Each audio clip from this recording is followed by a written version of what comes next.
Police की नौकरी का सपना अब होगा अपना, क्योंकि हम लेकर आ चुके हैं आपके लिए सभी प्रीवियस ईयर पेपर्स का सॉल्यूशन, मैथ के एक एक क्वेश्चन का सॉल्यूशन। आपको ये पेपर में किस तरह से करने हैं वो तरीका भी यहाँ पर बताया जा रहा है।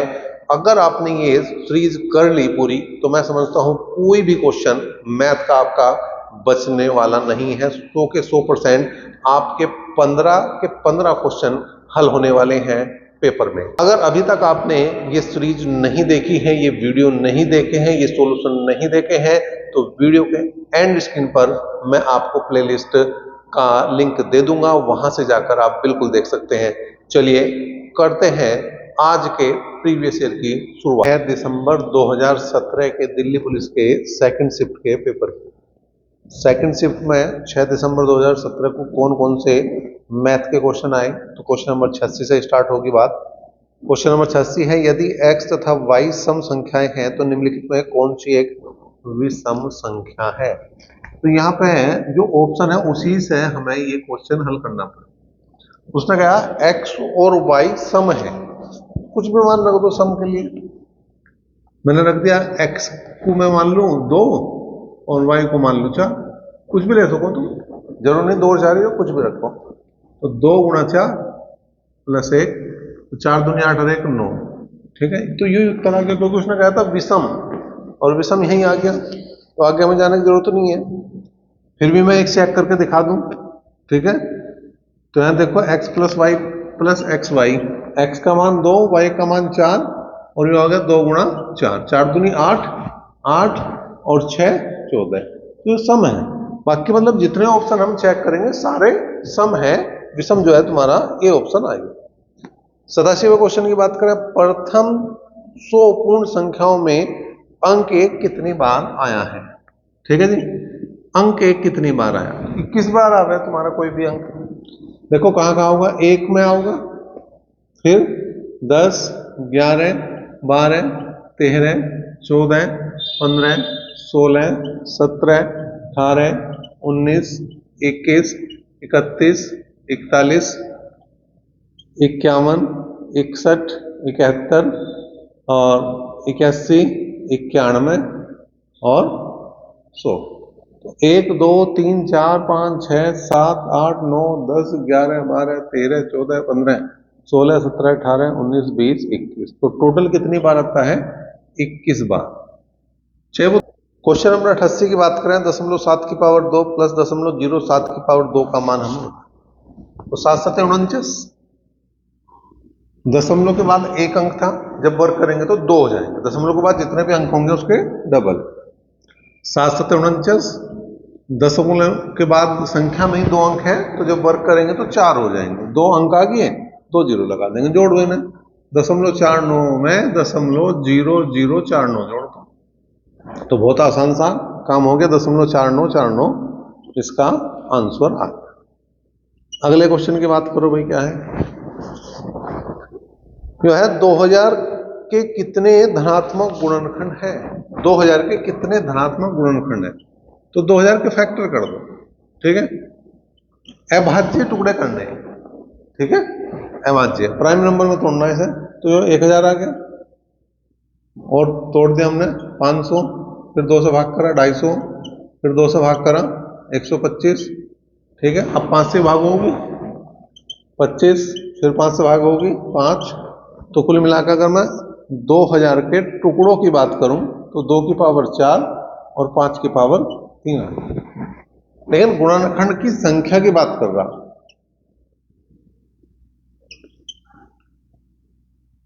संख्या की अगर वो बात करें तो जो भी पावर है, ध्यान देने वाली बात है, जो भी पावर है उसमें 1 बढ़ा के गुणा करने, यहाँ 4 है तो 5 की गुणा करेंगे, यहाँ 3 है तो 4 की गुणा करेंगे, तो 5 और 20 तुम्हारा उत्तर जाएगा। ये बढ़ा क्यों है, ये बढ़ता इसलिए है क्योंकि चाहे किसी भी फैक्टर की मैं बात करूं, जैसे 2 की पावर 4 है, ठीक है, तो इसमें 1 की गुणा कर सकूं मैं, और वो हो जाएगा 2 की पावर 4 गुणा 2 की पावर 0, तो यहाँ यो एक फैक्टर अलग से बढ़ाएगा ही, सब में जितने भी फैक्टर होंगे सब में 1 बढ़ेगा ही। जैसे यहाँ 5 की पावर 3 है तो 5 की पावर 0 भी गुणा करी जा सके, तो एक फैक्टर को सब में ऐड करना, तो मैं तो सीधा सीधा ध्यान रखो, जो घात आ रही है उसमें 1 प्लस करके और गुणा करके उत्तर आ जाएगा। देखो भाई, क्वेश्चन नंबर की बात करें, 27 की पावर 3 प्लस 23 की पावर 3 बटे 27 की पावर 2 माइनस 27 गुणा 23 प्लस 23 की पावर 2 है। तो मान याद करना, हमने क्या बता रखा, जहां पर ज्यादा बार गुणा आ रही या जहां पर ज्यादा बार घात आ रही हो उनके बीच का चिन्ह देखना। ज्यादा घात ऊपर है, बीच का चिन्ह प्लस है, तो 27 और 23 को प्लस कर दो, 50। यही उत्तर है। बहुत आसान सी बात थी, कहीं भी लगाओ और सेकंडों में उत्तर पाओ। 91 है, यदि P की आय का 40% Q की आय के 75% के बराबर है तो Q की आय P की आय का कितने परसेंट है?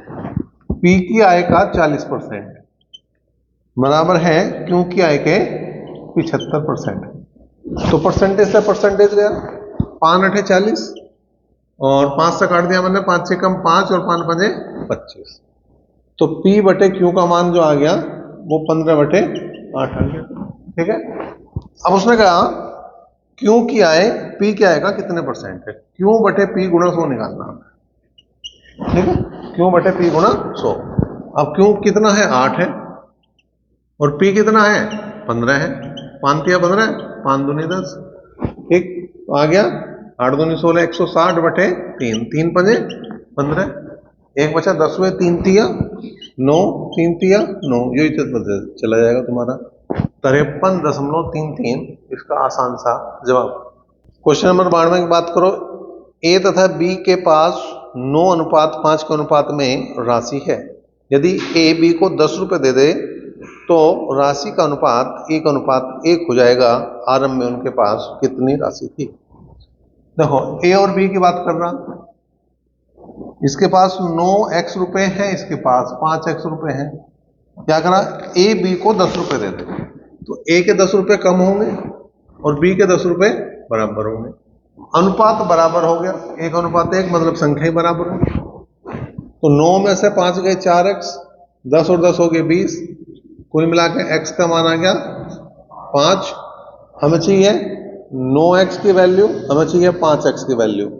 तो 9 गुणा 5 मतलब 45 रुपए तो ए के पास थे, और 5 गुणा 5 मतलब 25 रुपए जो है वो बी के पास थे, और यही तुम्हारा उत्तर बना।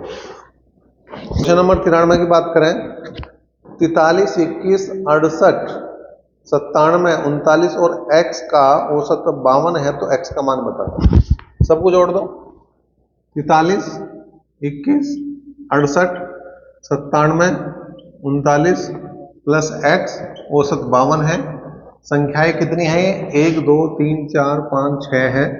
तो अगर योग निकालना तो 6 से गुणा करने को करो भाई। 6 दूनी 12, 1 और 6 पंजे 30 और 1 31। हो गया 3 1 4, 8 4 12, 12 7 19, 19 और 9 28 का 8 कहां से को 2, 4 2 6, 6 2 8, 8 6 14, 14 और 9 23 और 3 26। तो यहाँ पे 312 में से 268 को हम क्या करेंगे? माइनस कर देंगे। 12 में से 8 गए 4 और 10 में से 6 गए, 10 में से 6 गए, यहाँ पे भी 4, तो 44 x की वैल्यू 44 ऑप्शन बी से। क्वेश्चन नंबर 94 की बात करें, एक विक्रेता ने एक बैंक में कुछ राशि जमा कराई। पहले 3 वर्ष के लिए ब्याज की दर 6% थी, अगले 3 वर्ष के लिए ब्याज की दर, अब यहाँ पे वो गलत है, मिसप्रिंट है, ये 3% 9% है। 9% प्रति वर्ष है तथा 6 वर्ष की अवधि के पश्चात दर 10% प्रति वर्ष। 9 वर्ष के अंत में मतलब क्या है, लास्ट के 3 वर्षों में 10% की दर रहेगी। विक्रेता को 1650 रुपये साधारण ब्याज के रूप में प्राप्त हुए, तो मूलधन हमें ज्ञात करना, राशि हमें ज्ञात करनी। तो 3 की गुणा पहले 6 में करेंगे, फिर 3 की गुणा किस में करेंगे भैया? 3 की गुणा करेंगे 9 में, और फिर अगले 3 की गुणा करेंगे हम 10 में। तो 6 तिया 18, 9 तिया 27 और 10 तिया 23। सबको जोड़ दो, कितना हो गया? 8 7 15 का 5 का हासिल को 1, 3 1 4 2 6 और 1 7, 75% का मतलब 75 बटे 100। 25 तिया 75, 25 चौका 100, 3 बटे 4 आ गया। यो क्या है? ऐसा ही है, और यो क्या है? पी है। तो इसका मतलब 3 बराबर जो है 1650 के है। 3 बराबर किसके हैं? 1650 के। तो 4 बराबर किसके हैं? मूलधन के। 3 पंजे 15, 3 पंजे 15। तो मूलधन की अगर मैं बात करूं तो 0, 5 चौक 20 और 2 22। 2200 रुपए तुम्हारा मूलधन है। क्वेश्चन नंबर 95 की बात करें, क्या है? चीनी के मूल्य में 20% की वृद्धि होने के कारण एक व्यक्ति 120 रुपए में 3 किलोग्राम कम खरीद पाता है। चीनी का बढ़ा मूल्य क्या है? नया मूल्य ज्ञात करना। नया मूल्य ज्ञात करना तो क्या करना भैया? परसेंटेज जितनी भी दे रखी क्वेश्चन में वो गुणा रुपये बटे वस्तु कितनी कम या ज्यादा है। या तो कम होगी या ज्यादा होगी। 3 किलो है तो रुपए ऊपर लिखे जाए, वस्तु नीचे लिखी जाए, परसेंटेज लिखेंगे ऊपर और बटे में लगाएंगे हम 100। अगर नया मूल्य है तो बटे में 100 लगेगा। पुराना मूल्य है तो यहां 100 नहीं लगने का बस, और सारी चीज सेम रहेगी। अगर भाव परसेंटेज कम हो रहा होगा तो घटा के लिखेंगे और बढ़ रहा होगा तो बढ़ा के लिखेंगे, पुराना भी आ जाएगा यहीं से। 20 छिक्का 120, 20 पंजे 100, 5 चौक 20 और 3 दूनी 6 और 4 दूनी 8 रुपए प्रति किलोग्राम आ जाएगा इसका भाव। क्वेश्चन नंबर 96 क्या है? यदि एक व्यापारी वस्तुओं के मूल्य को उसके क्रय मूल्य से 60% अधिक अंकित करता है और 30% की छूट देता है तो लाभ प्रतिशत ज्ञात करना। 100 के माल पर लिख ही दिया 160, अब 30% की छूट कर रहा, मतलब 70 बटे 100 में दे रहा। तो 16 सत्ते 112, तो कुल मिलाकर लाभ कितना आ गया? 12% का ही आ गया लाभ। क्वेश्चन नंबर 97 की बात करें, एक त्रिभुज का परिमाप 40 सेंटीमीटर है, एक भुजा 11 सेंटीमीटर और दूसरी भुजा का अंतर जो है वो 3 सेंटीमीटर है, तो क्षेत्रफल हमें ज्ञात करना। अब देखो परिमाप दे रखा 40, तो a प्लस बी प्लस सी जो है वो 40 है। एक भुजा जो है हमारी 11 है तो ये 11 होगी। b प्लस सी कितनी होगी भाई तुम्हारी? b प्लस सी का मान अगर निकालना तो 29, और अंतर जो है 3 है इनका, तो b माइनस सी वो हो गया 3। ठीक है, कैंसिल करा, 2b बराबर किसका आ गया? 32 के, तो b का मान आ गया 16। b का मान 16 आ गया। c की बात करूं तो अगर मैं 16 यहां रख दूंगा तो c का मान कितना आ जाएगा? 13। a का मान कितना? a का मान 11 है, b का मान 13 है और c का मान 16 है। ठीक है, 40 सबका है। 2s का मान 40 है तो s का मान कितना आ गया? 20 आ गया। क्षेत्रफल निकालना, सबको सूत्र पता, s इंटू एस माइनस ए, एस माइनस बी और एस माइनस सी। s का मान कितना? 20। s माइनस ए 20 में से 11 गए 9, s माइनस बी 20 में से 13 गए 7, s माइनस सी 20 में 16 गए 4। ठीक है, अब यहां पे क्या कर सके हम? यहां पे कर सके हम 4 पंजे 20, बाकी को कुछ छेड़छाड़ी मत करो। देखो एक 4 बाहर आ जाएगा, एक 3 बाहर आ जाएगा 9 का, बाकी अंदर रह जाएगा कितना? 35। तो 12 अंडर रूट 35 सेंटीमीटर में होगा तो सेंटीमीटर स्क्वायर आ जाएगा, और मीटर में होगा तो मीटर स्क्वायर आ जाएगा। उत्तर उसने पहले कह रखा सेंटीमीटर स्क्वायर में, तो उत्तर ही आ गया। क्वेश्चन नंबर 98 देखो भाई क्या है? दो रेलगाड़ियां P तथा Q स्टेशन X तथा Y से एक दूसरे की ओर चलना आरंभ करती हैं। रेलगाड़ियां मिलने के पश्चात Y तथा X स्टेशन पर पहुंचने में क्रमशः 5 घंटे और 4 घंटे 3 मिनट का समय लेती है। P की गति 54 किलोमीटर प्रति घंटा हो तो Q की गति कितनी है? देखो जब मिलने के बाद क्या स्थिति हो गई? एक इधर से आ रही, एक इधर से, ये जो इधर से आ रही, एक इधर से आ रही, जब ये यहां आ गई तो इसको तो यहां पे जाने में और इसको यहां पे जाने का समय दे रखा। जब ऐसी बात दे रखी हो तो P की चाल बटे Q की चाल बराबर अंडर रूट समय जो लगेगा वो लगेगा T2 बटे T1। Q का समय ऊपर, P का समय नीचे लगना, और बस निकाल दो। चाल दे रखी 54 बटे Q की निकालनी। अब 4 घंटे 3 मिनट ऊपर लिखा जाएगा क्योंकि बाद वाला समय 4 घंटे 3 की मिनट का मतलब अगर मैं सेकंड में बदल दूं तो 1 घंटे में कितने मिनट होंगे? 1 घंटे में मिनट हो गए 60, 4 घंटे में 240, और 3 मिनट और जोड़ दो तो 243 तो ऊपर लिख दिए। 5 घंटे दूसरे को लग रहे, तो 5 घंटे के मिनट बना दो। 5 घंटे के मिनट बना देंगे तो कितना आ जाएंगे? 300। 3 से काट दो, 81 बार 3 से काट दो, 100 बार, कुल मिला के 9/10 आ गया। 9 छिक 54, तो क्यों की चाल आ गई? 60 किलोमीटर प्रति घंटा। नंबर 99 की बात करें, दो लड़कों की वर्तमान आयु का अनुपात 5:7 है। 4 वर्ष बाद इनका अनुपात 7:9 हो जाएगा। वर्तमान से 14 वर्ष पश्चात उनकी आयु का अनुपात क्या है? देखो, ए और बी की अगर मैं बात करूं, पहला अनुपात 5:7 था, फिर हो गया 7:9। कब? यो था 4 वर्ष पश्चात बाद। घटाओ जी, अंतर बराबर है। जब अंतर बराबर हो तो बहुत आसान, इस अंतर से भाग कर दो, कितना आ गया? 2। अगर मुझे ए की आयु चाहिए तो 5 दूनी 10, अगर मुझे बी की आयु चाहिए तो 7 दूनी 14। ये वर्तमान है, क्योंकि ये वर्तमान आयु है, ये 4 साल बाद की आयु है। अगर मैं इसमें गुणा करूंगा 4 साल बाद क्या जाएगी? 7 दूनी 14, वर्तमान में आऊंगा 4 घटा दो 10 है, ठीक है। और 9 दूनी 18, 4 घटा दो 14 आ गया। कब की चाहिए थी? 14 वर्ष पश्चात। 14 इसमें जोड़ दो, 14 इसमें जोड़ दो, यू आ गया 24, यू आ गया 28, ठीक है। कैसे काट देंगे? 4 से, 4 से 24 और 4 से अनुपात आ गया ये। 100वां क्वेश्चन देखो भैया, क्वेश्चन नंबर 100, जो मैथ का 15वां क्वेश्चन है।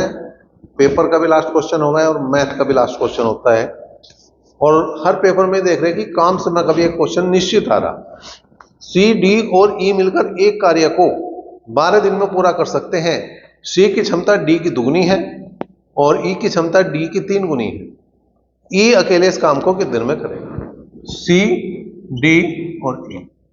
देखो, डी की क्षमता 1 है तो उसने कहा सी की क्षमता डी से दुगुनी तो 2 होगी, और ई की क्षमता डी से 3 गुनी तो इसकी 3 होगी। अनुपात आ गया वो कार्य क्षमता का। तीनों ने मिलकर इस काम को करा कितने दिन में? 12 दिन में ई से कराना। अब 12 दिन में कितने काम होंगे? 2 और 1 3 और 3 6। एक दिन में 6 काम हो रहे हैं, 12 दिन में 12 गुणा 6 कराने किससे? ई से, बटे 3 कर दो। 3 दूनी 6 और 12 दूनी 24 दिन यहाँ पे इसे लगने वाले। तो ये एक आसान सा पेपर रहा, बहुत ज्यादा मुश्किल नहीं था, मैं कहूँगा मीडियम पेपर था। यो 6 दिसंबर 2017 की सेकंड शिफ्ट में जो आया। अभी तक जो है जितने भी पेपर तुमने देखे, तो यो बताना तुम्हें कि सबसे ज्यादा हार्ड कौन सा लगा और सबसे ज्यादा आसान कौन सा लगा। अब तक जितने भी हमने पेपर देखे हैं, हमने लगभग 6 से 7 पेपर अभी तक देख लिए, और आगे जो भी पेपर बचे हुए वो चल ही रहे हैं।